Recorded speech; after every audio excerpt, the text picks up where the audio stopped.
Thank you, Mr. Speaker. Members,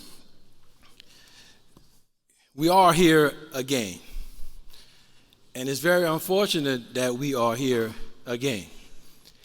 So let me be clear to you about this bill and what's going on in our country right now. It's called a culture war. There's a war going on in this country to change the culture of everything. It's changed the culture of some of our communities, some of our churches.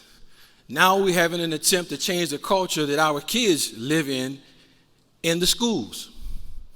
It's creating a terrible culture here. It's a culture of meanness. It's a culture of vitriol hate that this bill floats right in the way and the winds of. So you say this is about protecting women's sports.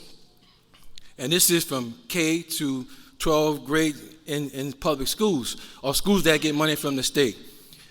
But I'm going to stand before you today and I'm going to argue that in this whole room right here, there's no one person here more qualified to tell you about kids' sports, especially as it pertains to girls from the ages of 6 years old to high school and to college. I spent the last 20 years doing just that, coaching and mentoring little kids from the ages of 6 years old up until college. And I can tell you now that not one time in this state of Louisiana has there been an instance where a girl or a boy has made an attempt to be either or and participate in those sports. It doesn't exist. It's never, ever happened at all. The LHSAA, who is a private entity, came here 4 years ago to fight Representative Talbert because we were talking about them changing conferences from A to B to C to whatever. They said, stay out of our business. But they issued a statement on this bill saying we support it. But I asked them through email, in the last 25 years, have you had any incidents of that? They said, no. So why are you getting involved in this business, but you don't want us in the middle of your business? Because it's pure politics. That's why. But let me tell you one of the reasons why I'm here. Don't think I'm here not to protect women or women's sports per se. I'm here to protect kids. That's right. That's what this is all about, protecting kids, period, in their culture. As I look out into your faces, most of you I've gotten to know pretty well. You're proud of your grandkids. You're proud of the kids and how you fight for the kids and what you do. But how are you going to come back 10 years from now and defend a culture that you actually perpetuate by putting these kind of measures in front of our kids? And how do I know? I'm going to tell you how I know. Back 10, 12 years ago, I got a daughter who I introduced to y'all several years ago, beautiful young girl, 30 years old right now. At the age of 11 years old, she was the fastest girl at our playground. On a relay team, her and 4 other girls decided, well, we're going to put our hair in braids and cornrows, because that was popular back then. They ran an awesome time at the track meet. 2 parents came out and said, hey, you guys, y'all boys, y'all aren't supposed to be winning like that. Now, you guys got kids. Imagine when your daughter walk up to you and crying and say, Daddy, that lady called me a boy. Because she thought I was a boy because I was faster than those girls. And from that point on, my child never ever wore her hair in competition again like that again. And she went from a 6-year-old participant all the way to playing in collegiate basketball. Never done that again. More importantly, and more down to the point, I had a 10-year-old kid, 10-year-old girl. And if you guys know anything about sports and basketball, she jumped higher than most boys. She's still 10 years old, 5'5", which is big for a kid her size. Had one of the fastest quick steps, first steps you ever want to see in basketball. She would rebound, she was awesome. I would take my kids all over this country, from the age of 10 years old all the way to 17 years old till they got ready to go to college. We participated in AAU events, all type of events, and won a lot. I had girls who were blessed with athleticism out of this world.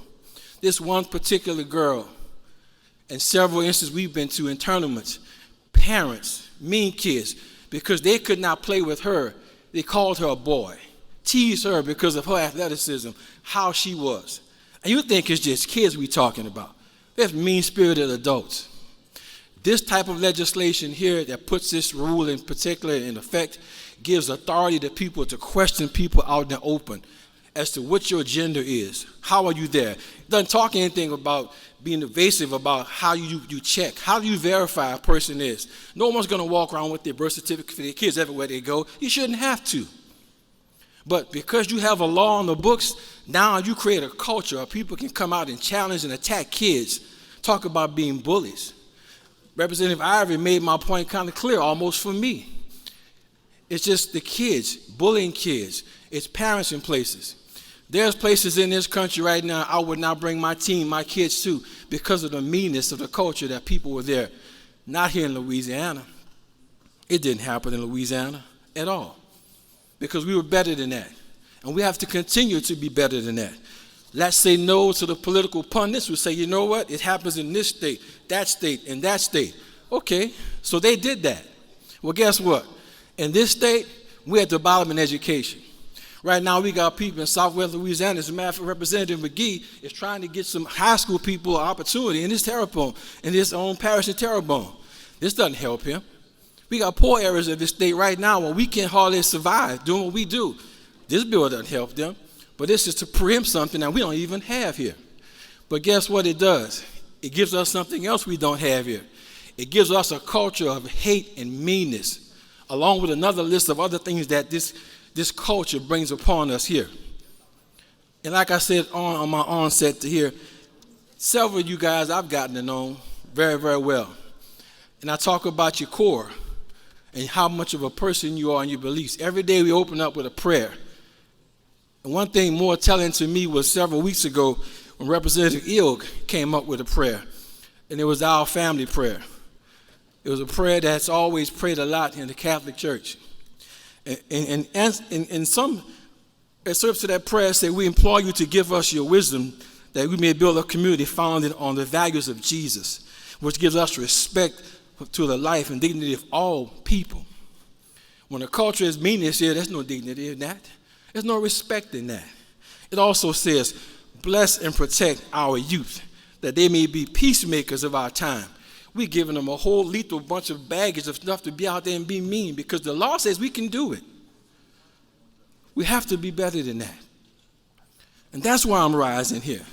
It's not about me sitting up here saying that I'm for or against transgender people. I'm for peace, harmony, effective, wholesome moral growth for our kids. Not playing political ponderance to the people over here that's waiting with a whole bag of stuff. Run that. Go and bring that. 5 years from now, you're going to be sitting back. Some of you may not even be here. But how do you defend this culture that you established? How you do it? I witnessed last week here, we had a balcony full of people. Half of them from where? Not in Louisiana. But they come here to celebrate the culture that these bills are creating. People, we better than that in Louisiana. We got to be better than that. I owe it to all those kids that I brought up to this day.